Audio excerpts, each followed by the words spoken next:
الرحیم نحمدہ ونصلی علی رسولہ الکریم اما بعد فاعوذ باللہ من الشیطان الرجیم بسم اللہ الرحمن الرحیم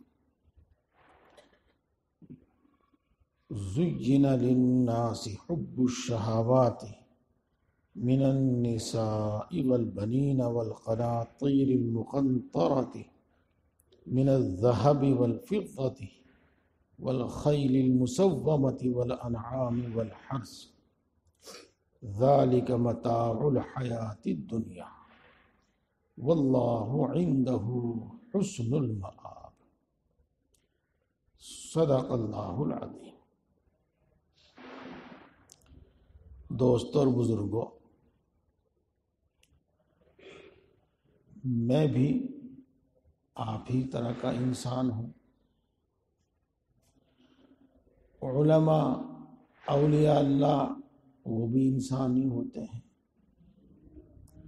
اور تمام انبیاء کرام علیہم السلام بھی انسانی ہوتے تھے، اور سبھی انسانوں کو قریب ایک ہی طرح کے حالات سے دوچار ہونا پڑتا ہے۔ سبھی انسانوں کو قریب ایک ہی طرح کے حالات پیش آتے ہیں۔ ان میں سے ایک حالت یہ ہے کہ عام طور سے انسان مالی تنگی میں مبتلا رہتا ہے۔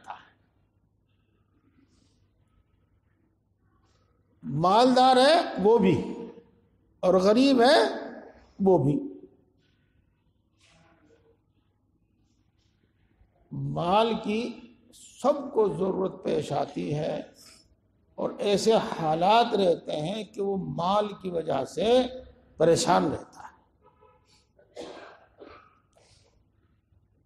جو غریب ہے وہ 50 روپے کے واسطے پریشان ہے، اور جو دولت مند ہے وہ 5 لاکھ کی وجہ سے پریشان ہے۔ جو اس سے زیادہ دولت مند ہے وہ 5 کروڑ کی وجہ سے پریشان ہے۔ اور جو حکومتیں ہیں، تمام وسائل کی مالک ہیں، وہ بھی اپنی تنگی اور غربت کہہ لیجیے گا، تنگی کہہ لیجیے گا، اس کی وجہ سے پریشان ہے۔ صحیح ہوگی یہ بات؟ تو بالکل صحیح بات ہے، یہ بالکل صحیح بات ہے۔ اپنے دوستوں کا، اپنے آس پاس رہنے والوں کا حال معلوم ہوتا رہتا ہے۔ بہت سارے لوگ اپنا حال بیان کرتے ہیں، کوئی دعا کے لیے کہتا ہے، کوئی وظیفے کے لیے وظیفہ پوچھتا ہے، تو حال معلوم ہوتا رہتا ہے۔ اور اسی کے پیش نظر پھر وعظ، تلقین، ترغیب چلتی رہتی ہے۔ آپ کو یاد ہے کہ میں نے 1 مہینہ چھوڑ کر اس سے پہلے مہینے میں 2 مہینے پہلے مال کی کیا اہمیت ہے، کیا ضرورت ہے، وہ بیان کی تھی۔ اگرچہ اس کے بیان کرنے کی کوئی ایسی خاصی ضرورت نہیں تھی، لیکن بیان کی تھی،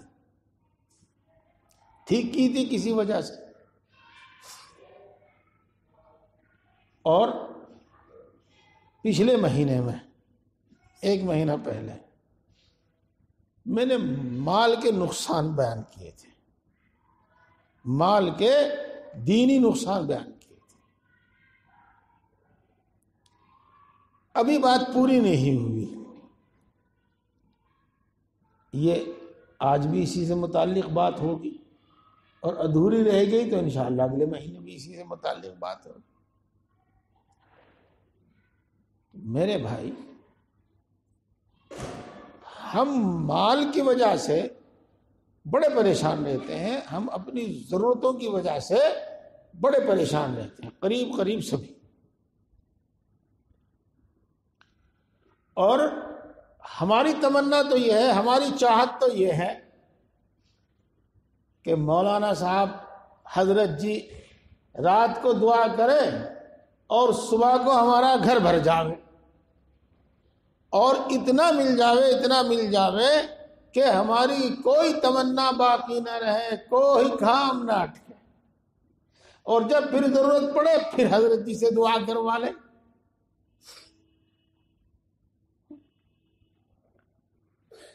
اور یہ بھی چاہتے ہیں کہ کوئی ایسا وظیفہ بتا دیا جاوے جو کاروبار چلے ہی نہیں بلکہ دوڑے،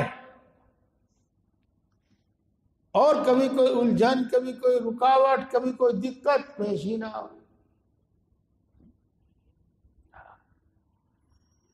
جیسے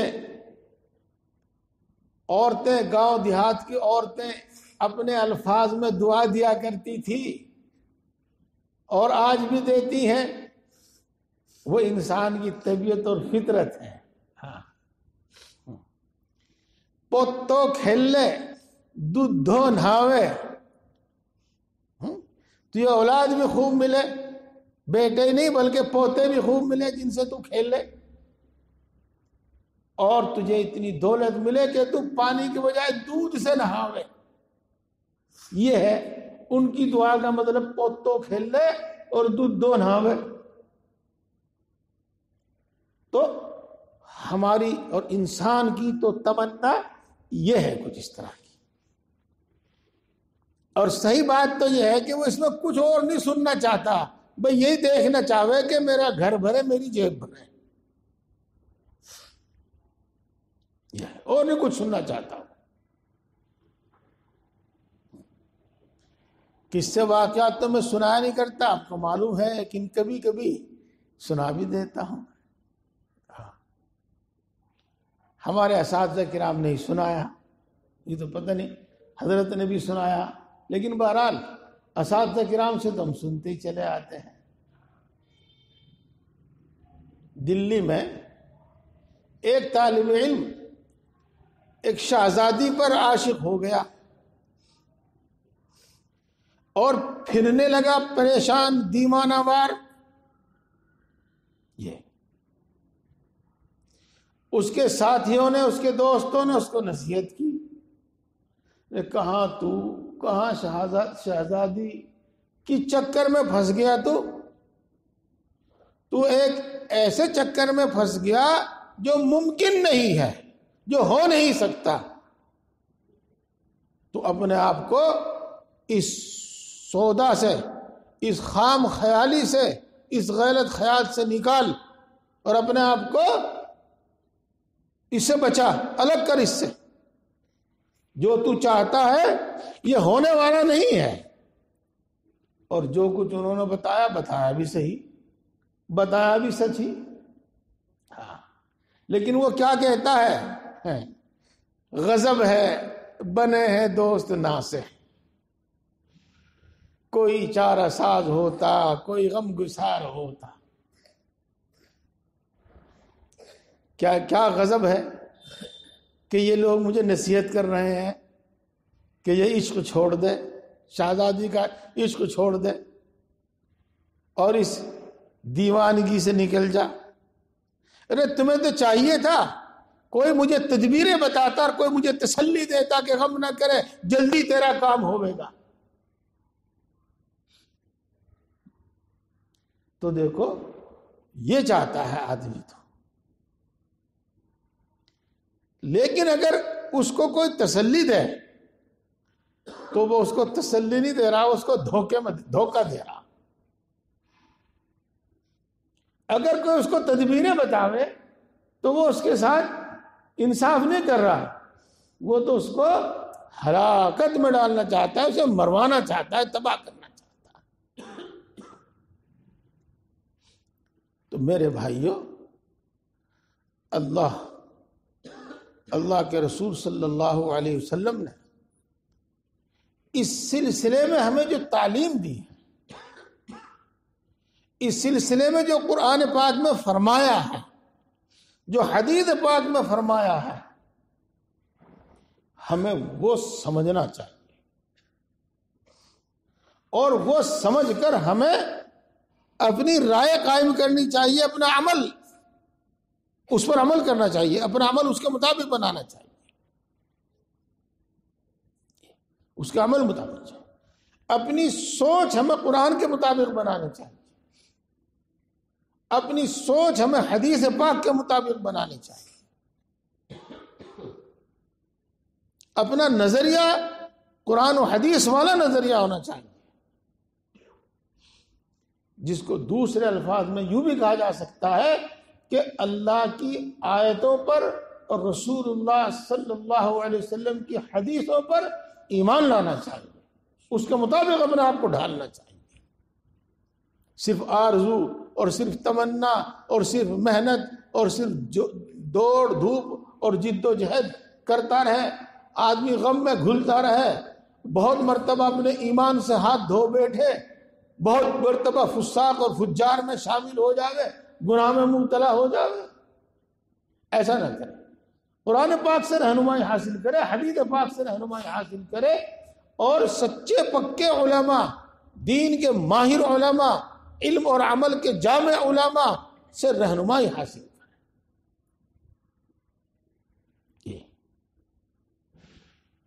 پہلے 2 مہینوں میں جو میں نے بتایا، میں پہلے آپ کو ان کا خلاصہ بتانا چاہتا ہوں۔ میں نے عرض کیا تھا کہ خود قرآن پاک ارشاد فرماتا ہے کہ مال کو ہم نے تمہارے واسطے ریڑھ کی ہڈی کی طرح بنایا، تمہاری زندگی کا سرمایہ اور تمہاری زندگی کی پونجی ہے مال، تو مال ہماری ضرورت کی چیز ہے، لہذا مال کمانا یہ دنیا داری نہیں ہو سکتا، خالص دنیا داری نہیں ہے، یہ بات سمجھانی تھی۔ کچھ لوگ بے سمجھے بول اٹھتے ہیں، بے سمجھے بول دیتے ہیں، جس پر عمل ممکن نہیں، عمل کرے تو تباہی، ایسی باتیں بول دیتے ہیں۔ دیکھو مولانا روم کی بات ہے، کس کی بات ہے؟ مولانا روم ہی کی بات ہے۔ ہاں جی ہاں، انہوں نے اس کو خوب سمجھایا، ایک مثال سے سمجھایا، اور بہت ہی اچھا سمجھایا کہ ہر ایک کی سمجھ میں آ جاوے گی بات۔ وہ یہ فرماتے ہیں کہ جیسے کہ دریا میں کشتی چلتی ہے تو وہ پانی میں چلتی ہے، خشکی میں نہیں چلتی،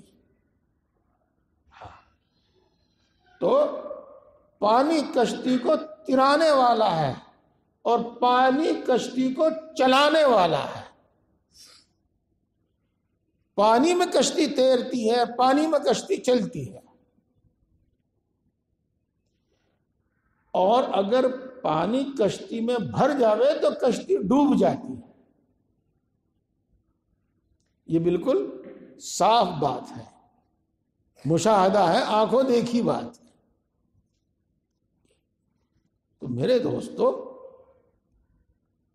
مال ہمارے پاس ہے تو وہ ہمارے ایمان کی مضبوطی ہے، ہمارے تقوی کی مضبوطی ہے، ہمارے اخلاق کی مضبوطی ہے، ہمارے اخلاق کی مضبوطی ہے۔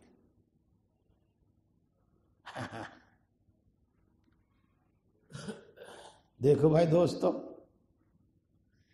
ہم تو اللہ تبارک و تعالیٰ کا اتنا بڑا احسان مانتے ہیں اور اس پر اتنا شکر ادا کرتے ہیں کہ جتنا شکر ادا کرے اتنا کم، کہ اللہ نے ہمیں پہلے ہی ایسے صحیح ٹھکانے پر پہنچا دیا تھا، ایسے صحیح ٹھکانے پر پہنچا دیا تھا کہ ہمیں صحیح رستہ مل گیا۔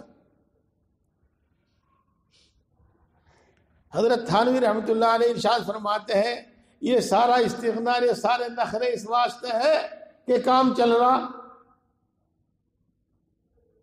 اور اگر تنگیاں پیش آ جاویں تو سارے نخرے ایک طرف رکھے رہ جاویں۔ تو دیکھو اخلاق کی مضبوطی، تقوی کی مضبوطی، ایمان کی مضبوطی مال سے ہے۔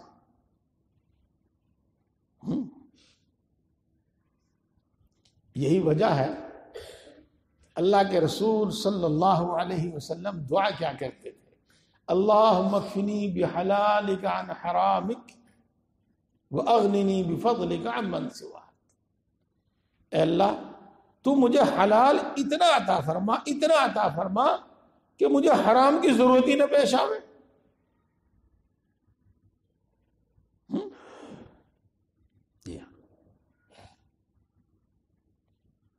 قرآن پاک کی باتوں کو، اللہ کے رسول صلی اللہ علیہ وسلم کی باتوں کو سامنے رکھو۔ حدیث پاک ہے، نعم المال الصالح للرجل الصالح، حلال مال نیک آدمی کے واسطے بڑی اچھی چیز ہے۔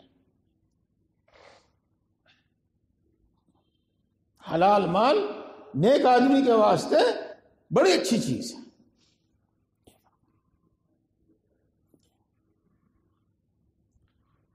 اللہم انی اعوذ بک من فقر ینسینی واعوذ بک من غنی یطغینی۔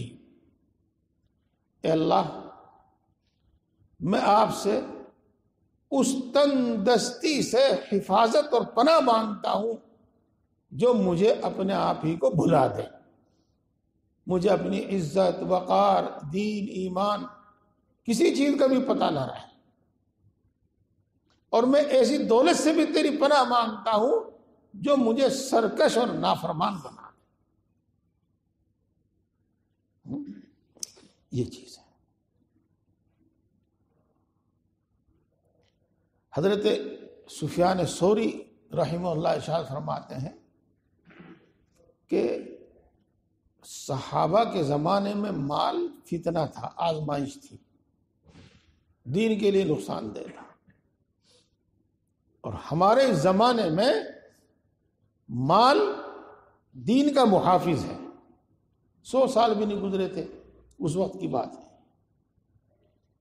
اور فرمایا کہ جس شخص کو اللہ تبارک و تعالیٰ نے مال دیا تو وہ ذرا اس کو سنبھال کر رکھے۔ یہ دیکھو، اسی طریقے سے حضرت سفیان ثوری رحمہ اللہ ہی کا قول ہے، انہی کی بات ہے کہ اگر ہمارے پاس یہ دراہم و دنانیر نہ ہوتے، یہ مال دولت نہ ہوتا تو لوگ ہمیں اپنے ہاتھ کا رومال بنا لیتے۔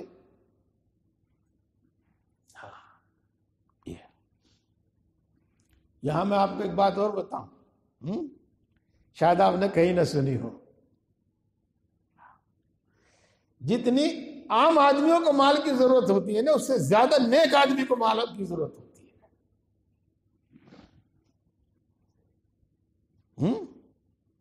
اس سے زیادہ نیک آدمی کو مال کی ضرورت ہوتی ہے۔ وہ کیسے؟ حرام کی طرف اس کی نگاہ نہ جاوے، کسی نے مانگے نہ، کسی کا اس کے اوپر حق باقی نہ رہے، ماں کا، باپ کا، بیوی کا، بچوں کا، پڑوسیوں کا، رشتہ دار کا، بہن کا، بھائی کا۔ اسے تو فکر ہوتی ہے نا ان سب چیزوں کی، وہ تو بڑے اہتمام سے ان سب چیزوں کو ادا کرتا ہے نا۔ میرے مانگنے کی وجہ سے دین کی رسوائی نہ ہو، میرے پھٹے حال میں رہنے کی وجہ سے، میرے برے حال میں رہنے کی وجہ سے لوگ دین اور علم دین کو حقیر نہ سمجھنے لگے، تو اس کو مال کی زیادہ ضرورت ہوتی ہے۔ یہ بات نہیں ہے۔ بہرحال میں نے یہ بتایا تھا، اور یہ میں نے اس لیے بتایا تھا تاکہ آپ اس بات کو اچھی طرح سمجھ لیں کہ جائز اور حلال طریقے پر مال کمانا یہ دنیا داری نہیں ہے۔ جائز اور حلال طریقے پر مال کمانا، کاروبار کرنا یہ دنیا داری نہیں ہے۔ بھئی یہ بات میں نے آپ کو اس لیے بتائی تھی، اور جتنی میں نے بات آپ کو یہ بتائی، مجھے امید ہے کہ اتنی بات کافی ہے۔ اور میں اب آپ کو کہوں گا کہ تجربے کار لوگوں سے مشورہ کر کے، بزرگوں سے مشورہ کر کے نہیں۔ بزرگوں کو کیا پتا؟ تم گنٹھے کی تجارت کرو یا آلو کی تجارت کرو، انہیں کیا پتا؟ تم کہاں دکان کھول لو، انہیں کیا پتا؟ غیب کا پتا ہے ان کو۔ مشورہ ان سے نہ کرو، مشورہ کرو تجربے کار لوگوں سے۔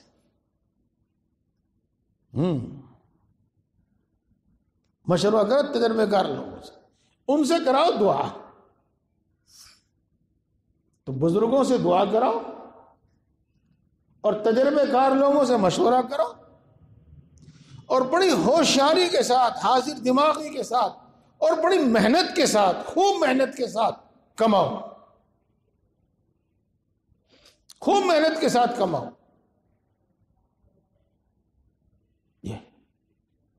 یہ بتانا تھا میں۔ دعا کرو، تدبیر کرو، خوب کوشش کرو اور کماؤ، اور پھر اس مال و دولت سے اللہ کو راضی کرو۔ اللہ اکبر، اللہ اکبر۔ ہے کیا کہہ دیا؟ اس مال و دولت سے اللہ کو راضی کرو۔ کیا مال و دولت سے اللہ راضی نہیں ہوتا؟ جب اللہ کی رضا کے لیے خرچ کیا جاتا ہے تو اللہ راضی ہوتا ہے۔ ہاں، تو بھائی میں نے یہ مضمون بیان کیا تھا، اور یہ مضمون اتنا امید ہے مجھے کہ کافی ہے۔ اور جب آخری بات یہ آ گئی کہ اس مال و دولت سے اللہ کو راضی کرو، تو اب تو پھر کوئی بات ہی نہیں رہی۔ اور پھر اس ایک مہینے پہلے میں نے بتایا تھا ہمیں مال کی ضرورت ہے، اور اس کے بارے میں آپ کو بتا بھی دیا قرآن کے حوالے سے، حدیث پاک کے حوالے سے، کہ بھائی خوب کماؤ، محنت سے کماؤ، جو کام کرنا چاہتے ہو اس کا تجربہ، اس میں مہارت حاصل کرو۔ یہ سب باتیں آپ کو بتا دی۔ اب اس کے بعد مال آپ کے پاس ہو تب بھی، اور مال آپ کے پاس نہ ہو تب بھی، اس مال کے نقصان پر بھی نظر رکھو۔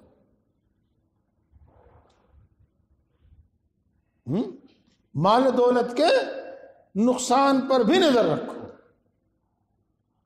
اس سے آپ کو ہر حالت میں فائدہ ہوگا۔ اگر آپ تنگ دست ہیں تو آپ کے واسطے تسلی کا سامان ہوگا،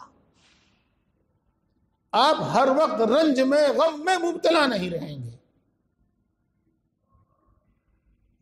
چونکہ نقصان بھی تو ہے نا اس کا کچھ، فائدہ نہیں، نقصان بھی تو ہے اس کا کچھ۔ اور ماشاءاللہ اللہ نے آپ کو دیا ہے، خوشحال ہے، تو آپ ان نقصانات سے بچیں گے، ان نقصان سے بچیں گے۔ تو مال کا نقصان جو ہے وہ بھی ہمیں یاد رکھنا چاہیے، سننا چاہیے۔ مال دولت ہمارے پاس ہے تب بھی ہمیں وہ نفع دے گا، اور مال دولت ہمارے پاس نہیں ہے تب بھی ہمیں وہ نفع دے گا۔ بھائی بات سمجھ میں آ رہی؟ ہاں۔ اس سلسلے میں نے آپ کو ایک بات تو یہ بتائی تھی کہ مال و دولت کا دنیاوی نقصان بھی ہے، اور مال و دولت کا دینی نقصان بھی ہے، اور اسی سے بات سمجھ میں آ جاتی ہے کہ مال و دولت کا جیسے دینی اور دنیاوی فائدہ ہے، ایسے ہی اس کا دینی اور دنیاوی نقصان بھی ہے۔ اور تنگ دستی کا جیسا ایک دنیاوی نقصان ہے، دینی نقصان بھی ہے، اور تنگ دستی کا جیسے دینی فائدہ ہے، دنیاوی فائدہ بھی ہے۔ ان سب چیزوں کو نظر میں رکھو، اور اس کا فائدہ یہ ہوگا کہ اگر ہم تنگ دست ہوں گے تو ہمیں تسلی ہوگی، ہمت ہوگی، اور اگر مالدار ہوں گے تو ان چیزوں سے بچیں گے۔ مال کے فائدے تو آپ کے سامنے بیان کر دیے، گنوا دیے، اور بتایا تھا کہ یہ تو ہم خود سمجھے بیٹھے ہیں، سمجھانے کی بتانے کی ضرورت نہیں۔ اس کا ایک دنیاوی نقصان ہے اور ایک اس کا دینی نقصان ہے۔ دینی نقصان پچھلے مہینے بتایا تھا، کیا؟ مال دولت اللہ سے غافل کرتا ہے، مال دولت اللہ سے غافل کرتا ہے۔ اور دیکھو اللہ کے فضل سے، اللہ کے کرم سے میرے ذہن میں قرآن پاک کی آیتیں اور حدیث پاک کی ہوتی ہیں تو مجھے کوئی قصے کہانی کی ضرورت نہیں پیش آتی۔ اللہ نے ارشاد فرمایا، یا ایھا الذین آمنوا لا تلہکم اموالکم ولا اولادکم عن ذکر اللہ۔ اے ایمان والو، تمہیں مال اور اولاد اللہ کی یاد سے غافل نہ کریں۔ کیا پتہ چلا؟ مال کی ایک خاصیت ہے، مال کا ایک نقصان ہے، اور وہ یہ ہے کہ یہ اللہ سے غافل کر دیتا ہے، یہ گناہوں میں مبتلا کر دیتا ہے، گناہ کرنا اس سے آسان ہو جاتا ہے۔ تو دیکھو مال کے وہ فائدے بھی ہیں جو بھی آپ سن رہے تھے، اور مال کا یہ نقصان بھی ہے۔ اب میں اس کے دینی نقصان ہی آپ کو کچھ اور تفصیل سے بتاؤں گا، غفلت کی تفصیل کرتا ہوں آپ کے ساتھ۔ یہ ہے، ایک شخص ہے جس کے پاس پیسے کی کمی نہیں، وہ خود بیمار ہو گیا یا اس کا بچہ بیمار ہو گیا، وہ کیا کہتا ہے؟ پیسے کا کوئی دھیان نہ کرو، تم تو مجھے بڑھیا سے بڑھیا ڈاکٹر بتاؤ، تم تو مجھے بڑھیا سے بڑھیا ہاسپٹل بتاؤ۔ کہاں ہے اس کی نظر؟ پیسے پر۔ کہاں ہے اس کی نظر؟ دوائی پر، ڈاکٹر پر۔ یہی ہے نا؟ اور جس کے پاس پیسہ ہے نہیں یا پیسے کی کمی ہے، بتاؤ اس موقع پر کیا کرتا ہے؟ اس کی پوری توجہ اور اس کا پورا دھیان اللہ کی طرف ہوتا ہے، پوری توجہ پورا دھیان اس کا اللہ کی طرف ہوتا ہے۔ نماز حاجت پڑھ پڑھ کر دعا کرتا ہے، صلاۃ الحاجت پڑھ پڑھ کر دعا کرتا ہے، تہجد میں اٹھ کر دعا کرتا ہے، نمازوں کے بعد دعا کرتا ہے، دوسروں سے دعا کے لیے کہتا ہے۔ یہ تو کرتا ہی ہے آدمی۔ عام طور سے اس وقت آدمی کا دھیان اس طرف بھی جاتا ہے کہ تو نے کیا برا کیا، تو نے کیا گناہ کیا جس میں تو پکڑا گیا۔ اس وقت آدمی اپنے گناہ یاد کر کے توبہ کرتا ہے، اس وقت آدمی جس گناہ میں مبتلا ہوتا ہے اس گناہ کو چھوڑنے کا ارادہ کرتا ہے، اس سے توبہ کرتا ہے۔ یہ تو دیکھو دوستو، مال جس کے پاس ہے اس وقت اس کی نظر کہیں پر ہے، اور جس کے پاس نہیں ہے اس وقت اس کی نظر کہاں ہے؟ یہ چیز۔ تو مال کا وہ نقصان اور نہ ہونے کا یہ فائدہ۔ عام طور سے مال و دولت آدمی کے اگر اندر تھوڑا بھی بگاڑ ہے، زیادہ نہیں بلکہ تھوڑا بھی بگاڑ ہے، تو مال اس کو بہت بگاڑ دیتا ہے، بہت بگاڑ دیتا ہے اس کو، بہت بگاڑ دیتا ہے اس کو۔ وہ جھگڑا کرنے سے نہیں ڈرتا، وہ جھگڑا کرنے سے نہیں ڈرتا، وہ پولیس تھانوں سے نہیں ڈرتا،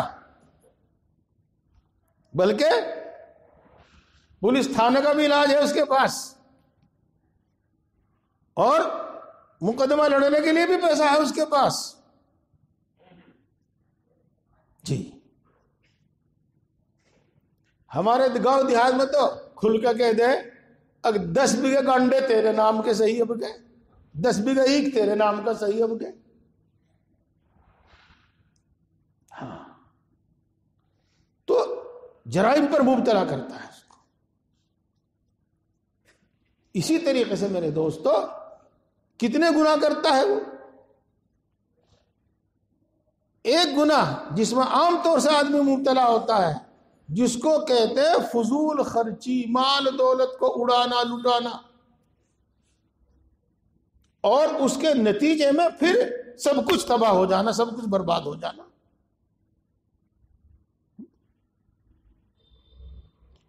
وہ مال دولت مند گھرانوں کے لڑکے تو بوائے فرینڈ اور گرل فرینڈ بناتے بھی نا.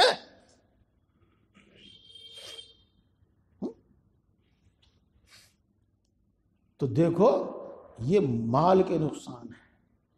یا ایھا الذین آمنوا لا تلہکم اموالکم ولا اولادکم عن ذکر اللہ. یہ میں نے کچھ آپ کو بتایا. مال دولت مند آدمی اکثر و بیشتر بڑا متکبر ہوتا ہے, اور تکبر اسی نسل میں نہیں ہوتا, اگلی کئی نسلوں میں ہوتا ہے. جب ان کے پاس کچھ نہیں رہتا تب بھی ان کا غرور گھمنڈ نہیں ٹوٹتا. جس کو آپ نے سنا ہوگا کہ رسی تو جل جاتی ہے لیکن پٹ جو کے تو رہے اس کے. تو یہ مال کے نقصان ہے. شراب, شباب, کباب, یہ مال و دولت ہی کا اثر ہے. یا ایھا الذین آمنوا لا تلہکم اموالکم ولا اولادکم عن ذکر اللہ. میں جس مقصد کے لیے سب بیان کر رہا ہوں وہ بات آپ کو بار بار کہتا رہا ہوں تاکہ مقصد حاصل ہو. بھائی اللہ نے جن کو مال دیا ہے وہ اس نعمت کی قدر کریں, اور اس مال کے نقصان سے بچیں, اللہ سے غافل نہ ہونے پائیں. اس مال سے ہمارے اندر کبر تکبر نہ آوے, اس مال کی وجہ سے اللہ سے نگاہ نہ ہٹے, دعاؤں میں کمی نہ ہو. یہ اور جن کو تنگ دستی کا سامنا ہے وہ یہ سوچ لیا کریں کہ اگر میرے پاس مال ہوتا, اگر میرے پاس دولت ہوتی, نہ معلوم میں کس گناہ میں مبتلا ہو جاتا, نہ معلوم میں کس وبال میں مبتلا ہو جاتا. یہ تو شاید میرے لیے تنگ دستی بہتر ہو. تو اب اس کے واسطے تسلی کا سامان ہوگا. میں اس بات کو بار بار کہتا رہوں گا آپ کے ساتھ. یہ ہے دوستو. اب ایک دوسری بات سنو, اور قرآن پاک کے حوالے سے سنو. میں بتا رہا ہوں, بہت مرتبہ یہ مال اور اولاد ہمارے لیے عذاب بن جاتا ہے دنیا میں. ہمارے لیے دنیا میں عذاب بن جاتا ہے, اور ہماری بے چینیوں پریشانیوں کا سبب ہمارا مال اور ہماری اولاد ہوتی ہے. یہ یاد رکھنا. جی دیکھو, پڑھو, اگر میں غلط پڑھوں تو ٹوک دینا, صحیح کر دینا درمیان میں. فلا تعجبك اموالهم ولا اولادهم انما يريد الله ليعذبهم بها في الحياة الدنيا. یہ آیت شریفہ دو مقام پر ہے, تھوڑے سے فرق کے ساتھ, اور اس سب کا حاصل یہ ہے کہ تو ان مالداروں کی دولت دیکھ کر حیران مت ہو, تعجب مت کر. یہ مال و دولت ہم نے ان کو اس لیے دیا ہے, اور یہ مال و اولاد ہم نے ان کو اس لیے دیا ہے تاکہ ہم اس مال کے ذریعے ان کو دنیاوی زندگی میں سزا دیں، عذاب دیں. اور یہ اولاد ہم نے ان کو اس لیے دی ہے تاکہ ہم ان کو اس دنیاوی زندگی میں ان کو سزا دیں. تو مال و دولت دنیا ہی میں عذاب، دنیا ہی میں سزا. میں پھر کہوں گا وہی بات، بار بار سنتے رہیے گا. مال ہو تو اتراؤ نہیں، ہو سکتا ہے یہ مال میرے لیے عذاب بن جائے. اگر مال نہ ہو تو اتنے غمگین نہ ہو، اتنے پریشان نہ ہو سکتا ہے ہمارا چین و سکون اسی میں ہو، ہمارا چین و سکون اسی میں ہو. یہ چیز ہے، یہ چیزیں ہیں اور یہ سمجھنے کی ہیں.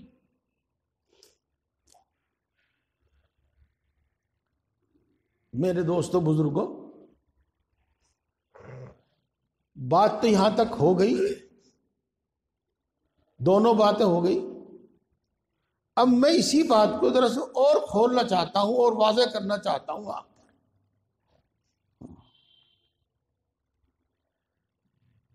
وَلَا تَمُدَّنَّ عَيْنَيْكَ إِلَىٰ مَا مَتَّعْنَا بِهِ.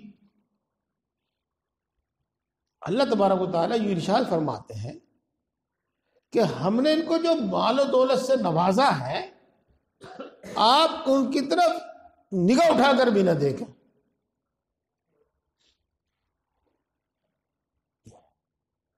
تو اللہ تبارک و تعالیٰ اپنے ان نیک بندوں کو اور انبیاء کرام علیہ السلام کو کیوں نہیں دے سکتا تھا؟ کیا نہیں دے سکتا تھا؟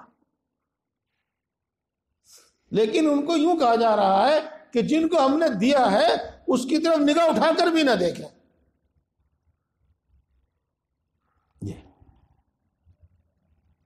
کوئی تو بات ہوگی. وَلَا تَغُرَّنَّكَ تَقَلُّبُهُمْ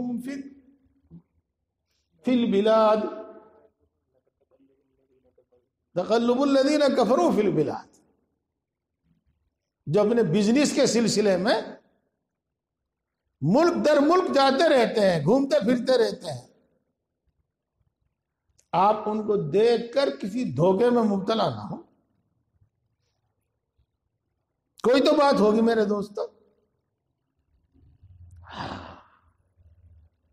اس واسطے ہر وقت کیوں رنجیدہ رہتے ہیں ہم اگر دولت ہمارے پاس نہیں ہے؟ ہم صرف اسی دھن میں کیوں رہتے ہیں؟ ٹینشن میں کیوں رہتے ہیں؟ ہمارے دل و دماغ پر یہ کیوں چھا گیا ہے؟ حوصلہ بلند رکھو، حوصلہ بلند رکھو. ایک بات اور سناتا ہوں میں آپ کو. ایک کیا، ابھی تو وقت ہے، جو ذہن میں آ جاوے اللہ دل میں ڈال دے. واقعہ تو تفصیلی ہے اور وہ بھی میں آپ کو بتا دوں تھوڑا سا تفصیل سے تاکہ آپ کو تسلی ہو اور تاکہ مجھے اور آپ کو رہنمائی ملے. اور بے ادبی تو میں تو معافی مانگتا ہوں، پہلے بھی بے ادبی نہیں کرتا میں، لیکن آسان الفاظ میں اور اپنی گاؤں دیہات کی تعبیر میں وہ کہتا ہوں جس سے آپ آسانی سے سمجھ جائیں. ایک مرتبہ رسول اللہ صلی اللہ علیہ وسلم میں اور آپ کی بیویوں میں ازواج مطہرات میں جھگڑا ہو گیا. سننے کی بات ہے نہیں بھائی؟ ہے ہاں، سننے کی بات ہے. اور بات اتنی بڑھ گئی کہ رسول اللہ صلی اللہ علیہ وسلم ان سب کو چھوڑ چھاڑ کر الگ ایک کمرے میں جا کر رہنے لگے، نہ کسی سے بات کرتے نہ کسی کے پاس جاتے. اور یہ معاملہ کوئی 2 دن 4 دن 6 دن نہیں رہا، مہینوں چلا یہ معاملہ. حتیٰ کہ مدینہ منورہ میں ایک افواہ پھیل گئی کہ رسول اللہ صلی اللہ علیہ وسلم نے اپنی تمام بیویوں کو طلاق دے دی. یہ ایک افواہ پھیل گئی. میں نے خاص طور سے آپ کو ایک قصہ سنایا ہے. کیوں سنایا ہے قصہ میں نے آپ کو؟ دیکھو، تم یہ چاہو کہ مجھے بیوی ایسی تیر کی طرح سیدھی ملے بالکل، جو میرے مزاج کے خلاف کبھی کچھ کرے ہی نہ، جو میرے مزاج کے خلاف کبھی بولے ہی نہ، کبھی غلطی نہ کرے، کبھی کوئی ضدی نہ کرے. تو میرے بھائیوں ممکن نہیں ہے ایسا ممکن نہیں ہے. وہ ازواج مطہرات جن سے رسول اللہ صلی اللہ علیہ وسلم کی لڑائی ہوئی تھی اور اتنی لمبی بات چلی تھی، ان میں حضرت عائشہ بھی تھی. حضرت عائشہ اتنی علم والی، ان میں حضرت حفصہ بھی تھی. دیکھو، اس واسطے یہ سب کچھ گھر میں چلتا ہے اور چلے گا، چلتا رہے گا. یہ عورت کی نہیں، آپ کی ہوشیاری اور سمجھداری پر ہے کہ آپ اپنے گھر کو، اپنے گھر کے حالات کو کیسے کنٹرول کرتے ہیں.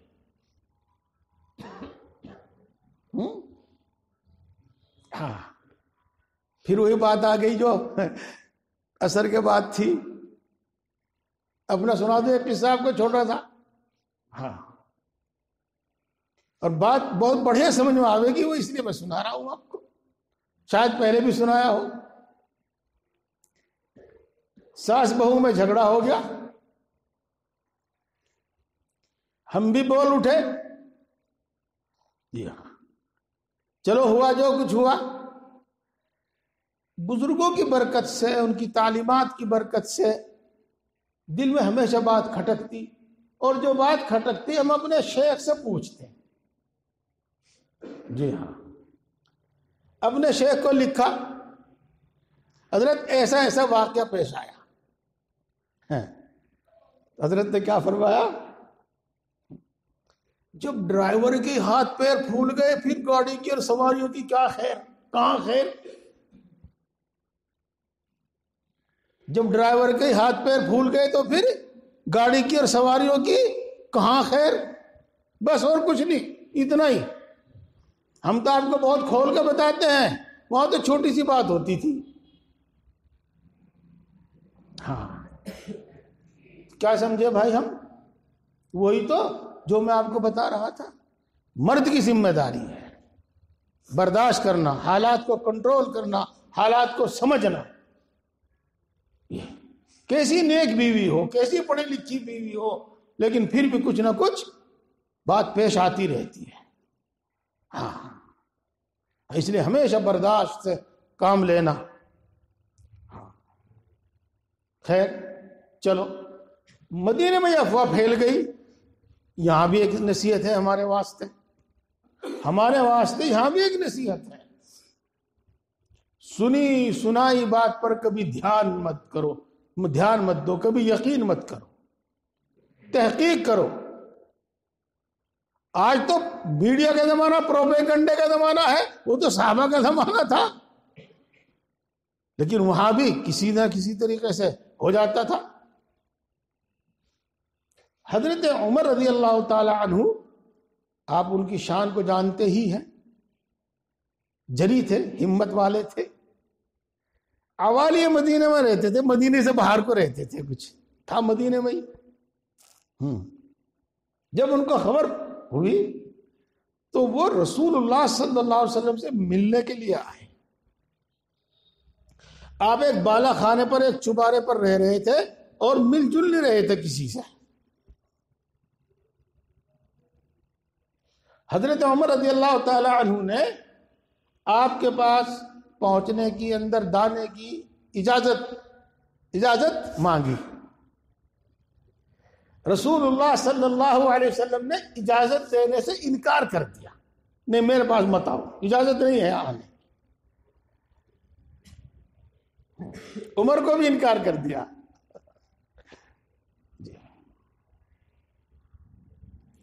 حضرت عمر رضی اللہ تعالی عنہ نے عرض کیا اے اللہ کے رسول آپ یہ نہ سوچیں کہ میں حفصہ کی سفارش کرنے آیا ہوں آپ کے پاس. یہ حفصہ رضی اللہ تعالی عنہ حضرت عمر کی بیٹی تھی. آپ یہ نہ خیال فرمائیں کہ میں حفصہ کی سفارش کرنے آیا ہوں. وہ میری بیٹی ضرور ہے لیکن وہ آپ سے زیادہ پیاری نہیں ہے, وہ آپ سے زیادہ محبوب نہیں ہے, آپ سے زیادہ لاڈلی نہیں ہے.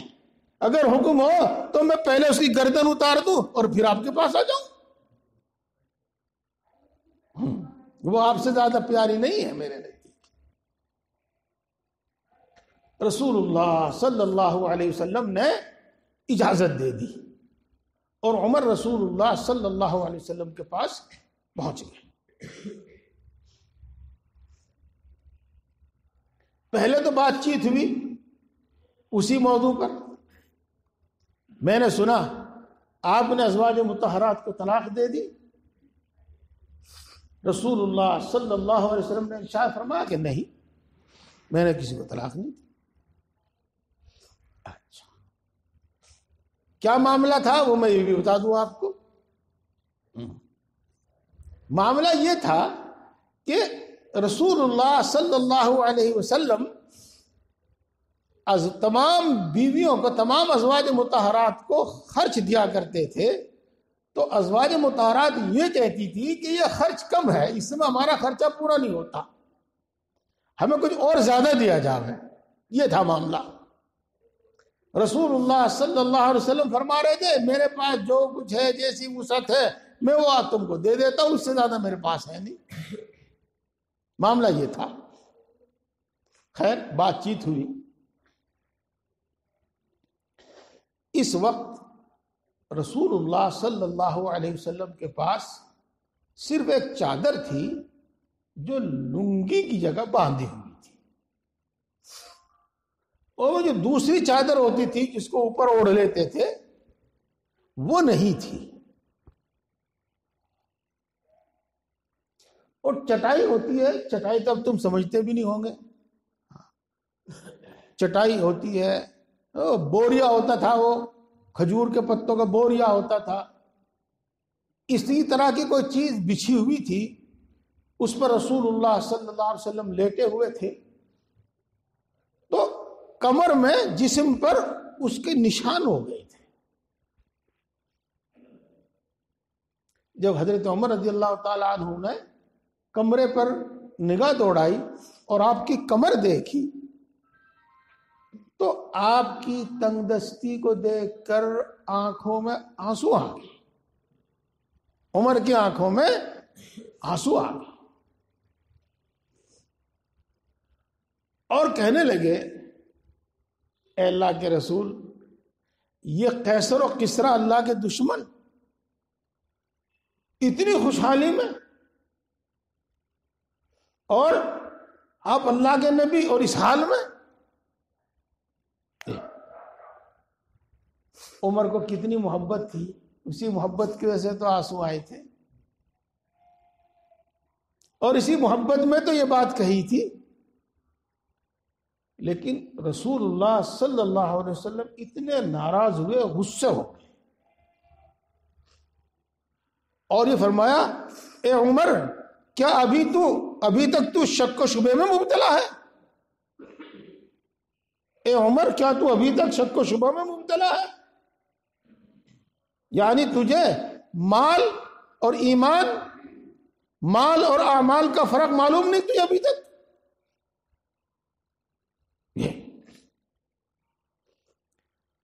میرے بزرگوں اور دوستوں, ان سب باتوں کا حاصل یہ ہے کہ تنگ دستی اگر ہے تو ہر وقت اس کے غم فکر میں مبتلا مت رہو.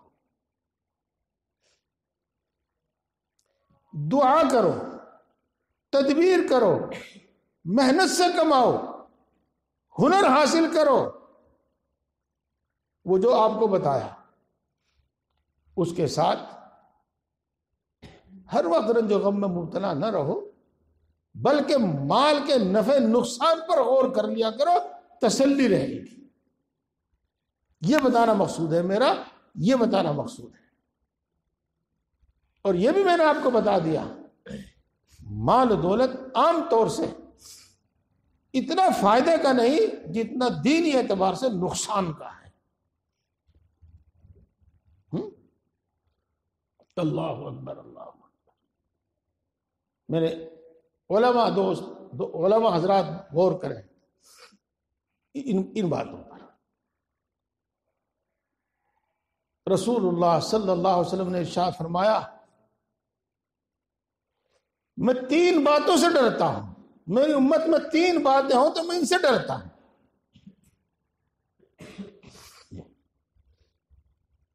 ایک کہ اللہ کی کتاب ان کے سامنے کھلی رکھ دی جائے، مطلب بتاؤں گا اس کا۔ اور دوسرے، امت میں مال کی بہتات ہو جائے، مال زیادہ ہو جائے۔ اور تیسری بات مجھے یاد نہیں رہی، اس وقت جو سمجھانے کی بات تھی وہ یہ تھی کہ مال کی بہتات ہو جائے، میں اس سے ڈرتا ہوں۔ اور اللہ کی کتاب سب کے سامنے کھلی ہو جائے، ہر آدمی اس کو سمجھنے کا دعویٰ کرنے لگے اور غلط سلط سمجھ کر یوں کہے کہ قرآن میں یہ لکھا ہے، قرآن میں یہ ہے، یہ مطلب ہے اس کا۔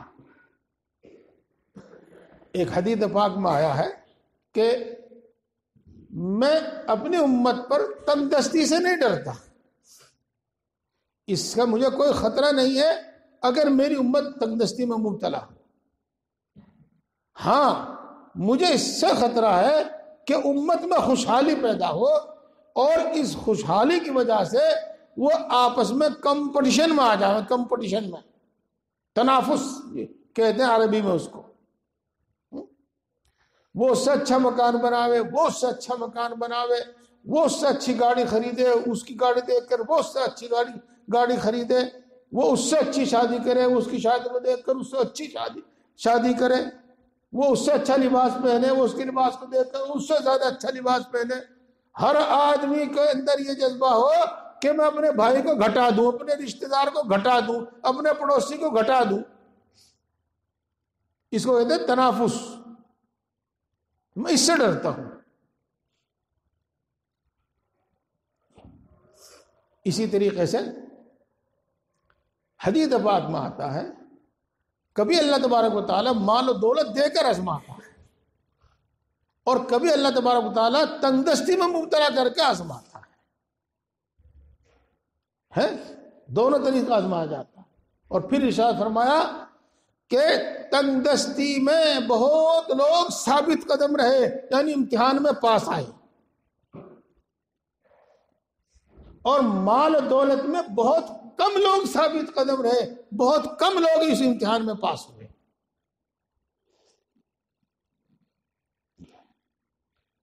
تو بھائیوں، میں نے باتیں آپ کو اس لیے سنائی ہیں، آپ کو اس لیے سنائی ہے کہ جن کو اللہ تبارک و تعالیٰ نے مال و دولت عطا فرمائی ہے، وہ اللہ کی اس نعمت کی قدر کریں اور اس مال و دولت سے اللہ کو راضی کریں۔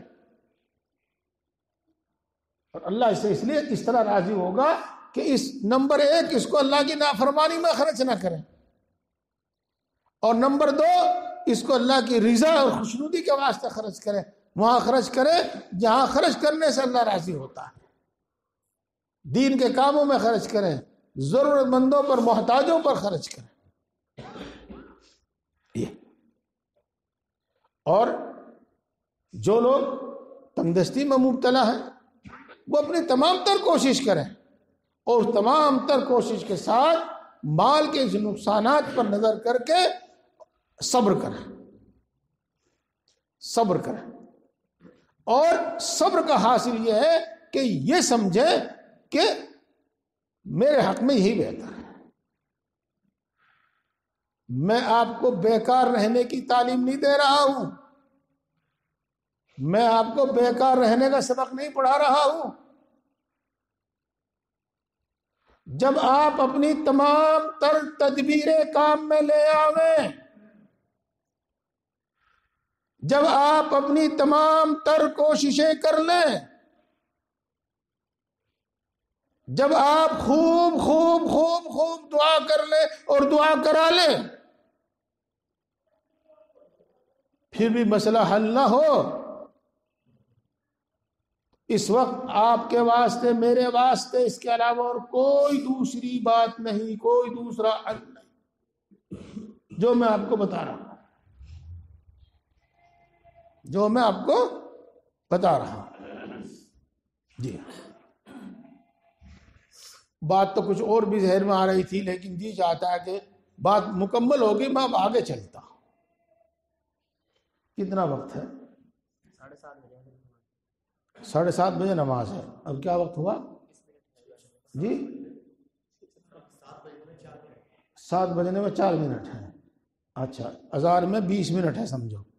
ہاں، بات انشاءاللہ پوری ہو جائے گی۔ اب اس کے بعد یاد رکھو میرے دوستو، اگر ہمارے پاس مال و دولت ہے تب، اور اگر ہمارے پاس مال و دولت نہیں ہے تب،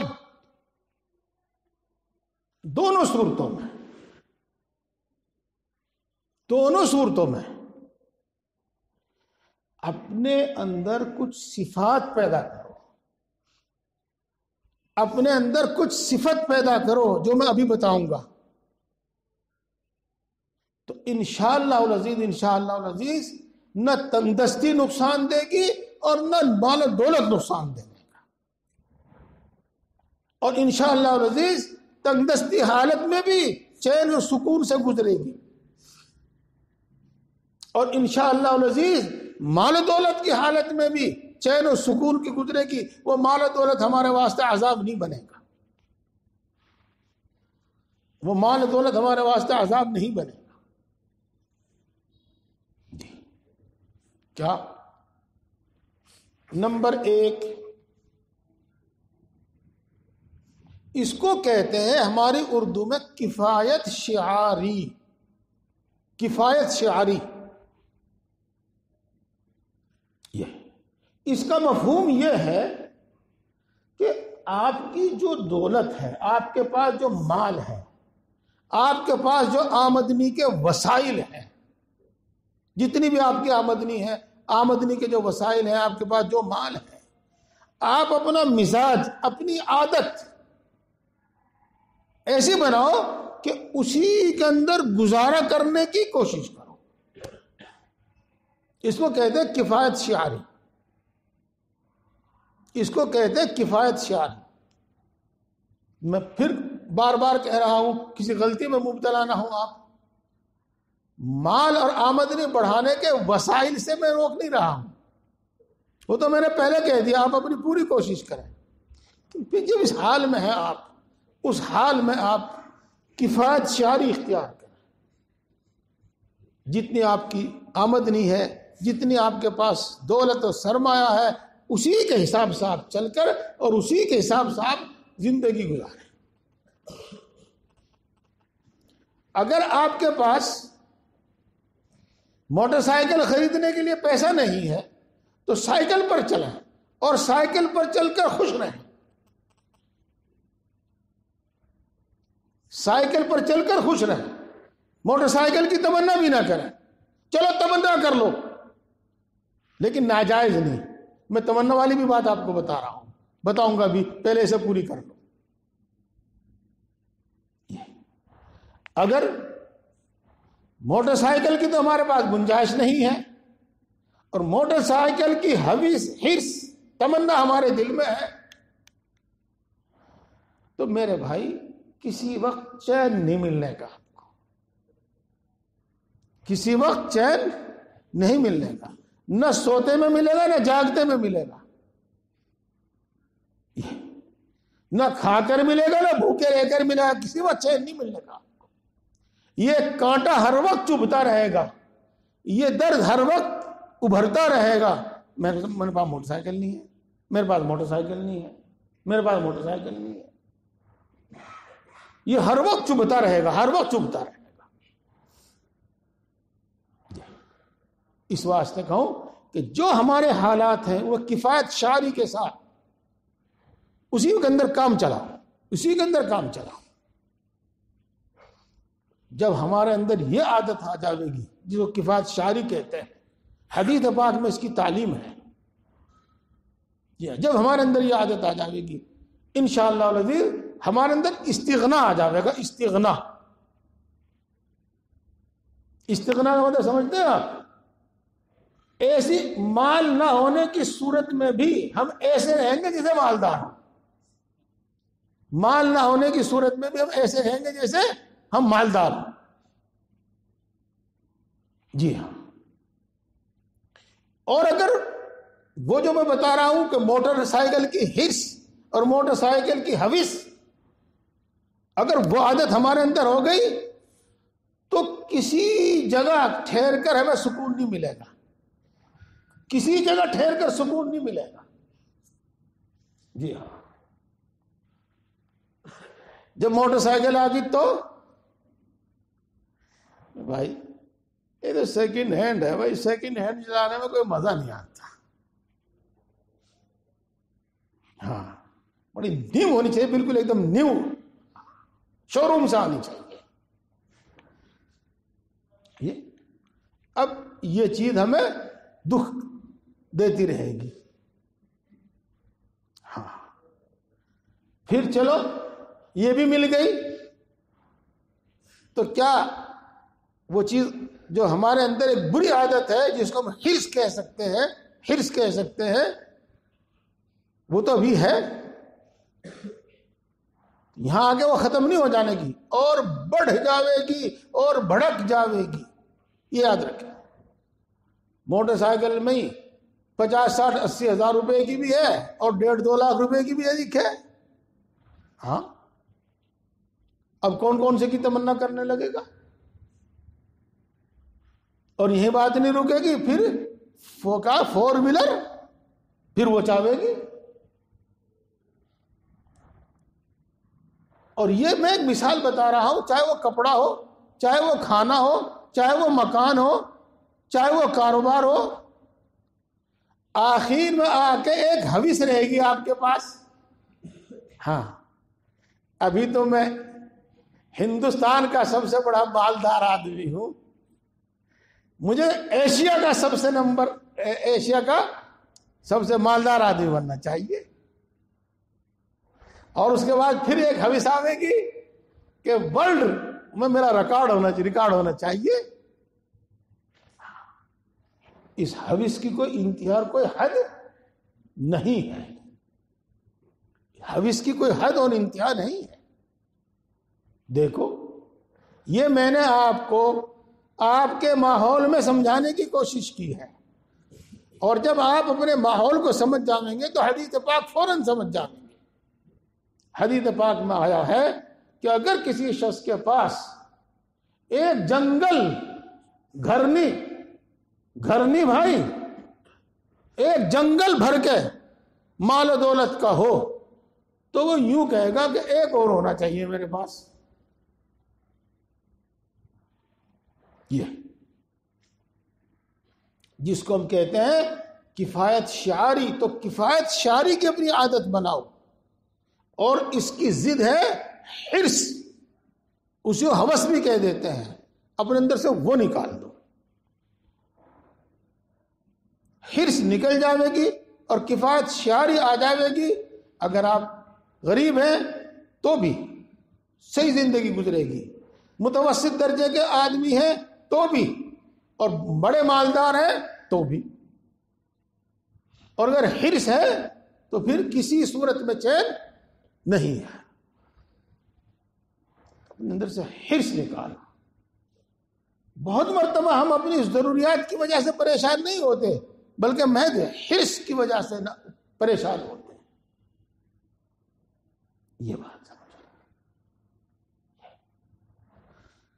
اسی طریقے سے میرے دوستوں بزرگوں، اس بات پر نظر رکھو کہ اللہ تبارک و تعالیٰ نے جو کچھ اس دنیا میں رکھا ہے، مال، دولت، عزت، راحت، نعمت، وہ اس سے کہیں زیادہ اللہ تبارک و تعالیٰ نے آخرت میں رکھا ہے، جنت میں رکھا ہے، برزخ میں رکھا ہے، آخرت میں رکھا ہے۔ اگر ہماری نظر صرف اس دنیا پر ہوگی، اس دنیا کی راحت پر، اس دنیا کے مزوں پر، تو ہم اسی طرح پریشان رہیں گے اور کسی کروٹ ہمیں چین نہیں آئے گا، اور ہم صبر کرنے کی کوشش کریں گے تو صبر نہیں ہوگا،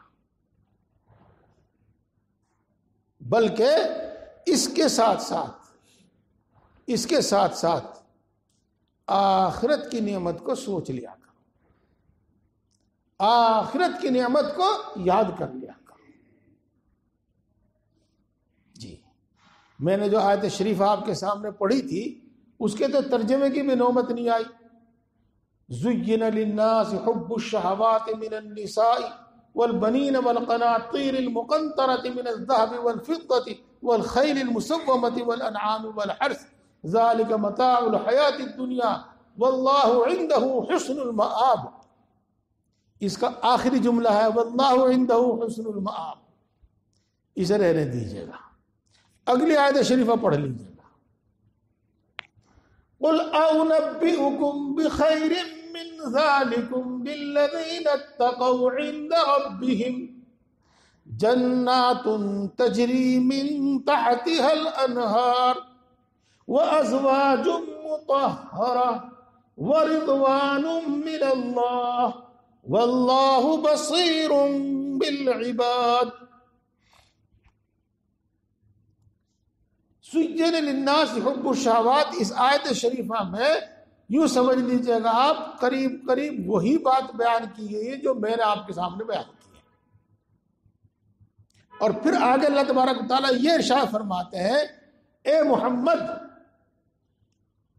صلی اللہ علیہ وسلم، آپ ان کو یہ کہہ دیجئے، کیا میں تم کو ان سے زیادہ اچھی چیزوں کی خبر نہ دے دوں؟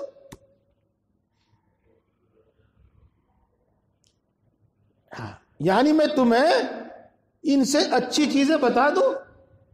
کن سے اچھی چیزیں؟ اللہ تبارک و تعالیٰ نے فطری طور پر ہر انسان کے اندر محبت رکھی ہے عورت کی، فطری طور پر محبت رکھی ہے اولاد کی، فطری طور پر اللہ نے محبت رکھی ہے مال و دولت اور سونے کے خزانوں کی، فطری طور پر اللہ تبارک و تعالیٰ نے ہر انسان کے اندر محبت رکھی ہے شاندار گھوڑوں کی، اور فطری طور پر اللہ تبارک و تعالیٰ نے محبت رکھی ہے ہر انسان کے اندر بہترین چوپاؤں کی، جانوروں کی، بیل کی، بھینس کی، گائے کی، اور فطری طور پر اللہ تبارک و تعالیٰ نے محبت رکھی ہے انسان کے اندر کھیتی کی، باغ کی۔ ہاں، اور یہ ہے ان کے نفع کی آپ سن رہے ہیں، فرماتے کیا میں تمہیں اس سے زیادہ اچھی نعمتوں کا پتہ دے دوں؟ وہ اچھی نعمتیں کیا ہیں؟ وہ اچھی نعمتیں وہی آخرت کی نعمتیں ہیں، وہی جنت کی نعمتیں ہیں۔ یہ اور میں بس اپنی بات کو یہی ختم کرتا ہوں میرے دوستوں بزرگوں، اور امید ہے کہ میری بات آپ کو سمجھ میں بھی آئی ہوگی، آپ کو پسند بھی آئی ہوگی، اور انشاءاللہ آپ اس پر عمل بھی کریں گے۔ ہاں، تو دیکھو ساری بات کا حاصل خلاصہ بتاتا ہوں میں آپ کو۔ ہاں، محنت سے کماؤ، محنت سے کماؤ۔ کیا وقت ہوا؟ وقت کی یہاں فکر رہتی ہے، آپ کے یہاں تو فکر نہیں رہتی۔ ہاں، اذان کا وقت ہو گیا، 5 منٹ رہ گئے۔ چلو میں 5 منٹ میں پہلے دعا مختصر کر دیں گے آپ۔ ایک مرتبہ میں بڑا رنجیدہ تھا، بہت غمگین تھا، اور کہیں کی وجہ سے رنجیدہ اور غمگین تھا؟ پیسہ نہ ہونے کی وجہ سے، اور بہت ہی زیادہ تھا۔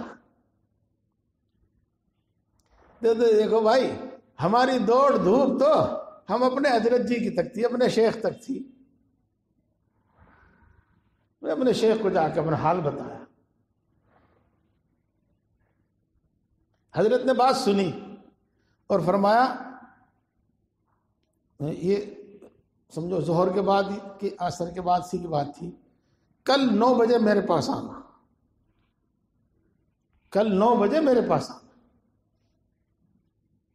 تو جی 9 بجے ہم ان کے پاس پہنچے، اور 9 بجے یوں بلایا تھا کہ ایک مجلس ہوتی تھی، کچھ حضرات آتے تھے، ان سے بات چیت کرتے تھے آپ، تو وہ 9 بجے رخصت ہو گئے، اور صرف تنہا میں بیٹھا باقی رہا، اور کوئی نہیں تھا، صرف میں باقی تھا. جی ہاں، صرف میں تھا اور کوئی نہیں تھا. پہلے تو میں آپ کو وہ بات بتاؤں، عصر کے بعد ایک بات بتائی تھی میں نے، کیا؟ شیخ توجہ ڈالتا ہے، بتائی تھی بات؟ ہاں. تو حضرت نے مجھے کچھ نہیں کہا، بس وہ لوگ رخصت ہوئے، حضرت میری طرف متوجہ ہوئے، اور میری آنکھوں سے آنسو بہنے شروع ہو گئے، میری ہچکیاں بند گئی، میری سسکیاں بند گئی. کچھ نہیں کہا حضرت نے، کچھ نہیں کہا. اور اس کے بعد پھر ایک بات سمجھائی، اسی دوران ایک بات سمجھائی. فرمایا جس حالت میں ہو اگر اسی پر رہے تو بیکار ہو جاؤ گے، بالکل بیکار ہو جاؤ گے. اور یہ جملہ کئی مرتبہ فرمایا، اور پھر فرمایا ایک ہے کسب دنیا اور ایک ہے طلب دنیا، ایک ہے مال کمانا اور ایک ہے مال کی طلب، محبت، حرص، حوث، سب چیز اس کے اندر آ گئی. فرمایا کسب دنیا کا حکم ہے اور طلب دنیا کی ممانعت ہے، جس کا حاصل یہ تھا جو میں آپ کو بتا رہا ہوں کہ جو آپ کر سکتے ہیں کیجئے بھائی، منع نہیں کرتے، جائز اور حلال طریقے پر کیجئے، لیکن اتنی چاہت اپنے اندر کیوں پیدا کرنی کہ ہر وقت غم میں مبتلا ہے، ہر وقت گل رہے ہیں، پگھل رہے ہیں. چلو اچھا، یہ بھی بات ہو گئی، سمجھ میں آ گئی. ایک بات اور بتاتا ہوں، سب کے فائدے کی بتاتا ہوں، وہ بھی اپنے قصے سنا دوں، دیکھیے آ گیا جو کچھ ہوگا. میں ایک مدرسے میں پڑھاتا تھا، 25 سال پڑھایا لگ بھگ میں نے وہاں سے. پھر میں کسی وجہ سے وہاں سے چھوڑ دیا، کوئی معاملہ گڑبڑ ہو گیا کچھ زیادہ ہی. پھر ہم آپ کو بتاتے ہیں کہ ہماری دوڑ تو اپنے شیخ تک تھی. اب شیخ اول تو انتقال کر گئے تھے، اور شیخ ثانی حضرت مولانا شاہ ابرال صاحب نور اللہ مرقدہ حیات تھے، ہم وہاں پہنچ گئے. بات تو بڑی لمبی ہے، لیکن میں آپ کو جو آپ کے فائدے کی اتنی بتاتا ہوں اس وقت کے موضوع کے اعتبار سے. جب حضرت کو پتہ چلا کہ یہ وہاں سے الگ ہو گیا ہے، تو میرے پوچھے بغیر حضرت نے مجھے بتایا کہ اول آخر 11 مرتبہ درود شریف، اور درمیان میں 1111 مرتبہ یا مغنی پڑھا کرو. ایسا ہوتا ہے شیخ، اپنی اولاد کی طرح فکر. انشاءاللہ العزیز اس وظیفے سے مال بھی ملے گا، آمدنی بھی ہوگی، اور دل ہر وقت محتاج کی طرح پریشان نہیں رہے گا. یہ میں نے تشریح کر کے بتائی، جس کو آپ سنتے ہوں گے غنائے ظاہری، غنائے باطنی دونوں حاصل ہوں. یہ ہمارے بزرگ حضرت حاجی امداد اللہ صاحب نور اللہ مرقدہ ارشاد فرماتے ہیں، بھائی ہم تو 11 مرتبہ روزانہ سورہ مزمل پڑھتے ہیں، اور 11 مرتبہ اول، 11 مرتبہ آخر، اور درمیان میں 11 سے 11 یا مغنی، 11 سے 11 مرتبہ. اور ہمیں تو جو حاصل ہوا اسی سے حاصل ہوا. لوگ آپ کو وظیفہ بھی بتا دیا. اذان ہو گئی، بات کئی بار ہو گئی. اللہ تبارک و تعالیٰ ہم کو دین کی صحیح سمجھ اور عمل کی توفیق عطا فرمائے. اذان ہو جانے تو پھر مختصر سی دعا کر کے انشاءاللہ وضو کریں گے۔ للہ رب العالمین الرحمن الرحیم مالک یوم الدین والصلاة والسلام علی سید الانبیاء والمرسلین محمد وآلہ واصحابہ اجمعین لا الہ الا انت سبحانک انی کنت من الظالمین ربنا ظلمنا انفسنا وإن لم تغفر لنا وترحمنا لنكونن من الخاسرین۔ اے اللہ تو سب سے بڑا ہے، ہر چیز پر قادر ہے، ہر چیز کا مالک ہے، ہر چیز کے خزانے تیرے قبضے میں ہیں، تیرے خزانے کبھی کم یا ختم ہونے والے نہیں۔ اے اللہ تو بڑی طاقت والا ہے، تیری قدرت میں مٹی اور سونا پیدا کرنا برابر ہے۔ اے اللہ تو بڑی طاقت والا ہے، تیری قدرت میں کنکر پتھر اور ہیرا موتی پیدا کرنا برابر ہے۔ اے اللہ یقیناً تو بڑا مہربان ہے، سب پر مہربان ہے، بڑی بڑی نعمتوں سے نوازتا ہے، بلا عوض عطا فرماتا ہے، بلا استحقاق عطا فرماتا ہے، بغیر مانگے عطا فرماتا ہے، اور مانگنے والوں کو کبھی محروم نہیں کرتا۔ اے اللہ یقیناً تو بڑا مہربان ہے، سب پر مہربان ہے، بڑی بڑی غلطیوں کو معاف فرماتا ہے، بار بار معاف کرواتا ہے، معاف کرنے کو پسند کرتا ہے، سینکڑوں سال کے کفر و شرک تک کو توبہ کرنے سے معاف کر دیتا ہے۔ اے اللہ ہم تیری انہی اچھی صفات کے واسطے سے تجھ سے مانگتے ہیں، ہم سب کو ایمان کامل عطا فرما۔ اے اللہ ایمان کی لذت و حلاوت نصیب فرما، ایمانی تقاضوں پر عمل کرنے کی توفیق نصیب فرما، ایمانی تقاضوں پر عمل کرنا ہمارے لیے آسان فرما۔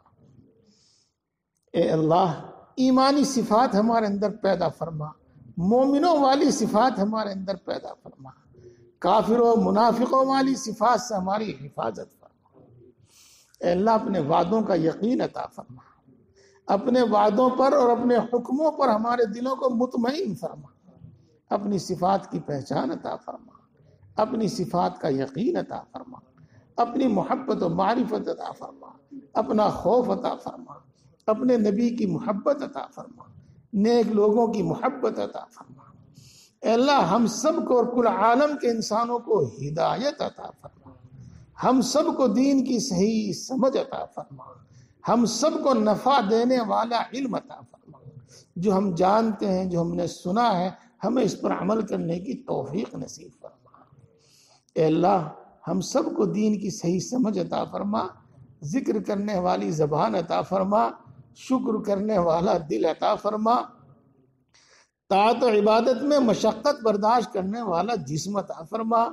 اے اللہ آج تک جتنے گناہ کیے ہیں تمام گناہوں کو معاف فرما، پکی سچی توبہ نصیب فرما۔ اے اللہ توبہ پر استقامت نصیب فرما، تمام گناہوں سے نفرت پیدا فرما، تمام گناہوں سے حفاظت فرما۔ اے اللہ ہم تیری عبادت کرتے ہیں، جتنی بھی کرتے ہیں، جیسی بھی کرتے ہیں، اپنے فضل سے قبول فرما، زیادہ سے زیادہ کی ہمیں توفیق عطا فرما۔ اے کریم کھوٹی پونجی قبول کر لیتے ہیں، ہماری ناقص عبادتوں کو قبول فرما، ہماری ناقص عبادتوں کو قبول فرما۔ اے اللہ ساری مخلوق تیری محتاج ہے، تو کسی کا محتاج نہیں ہے، ہم تیری ہی عبادت کرتے ہیں اور تجھ ہی سے مانگتے ہیں، اور تیرے سوا کسی سے کوئی امید نہیں رکھتے۔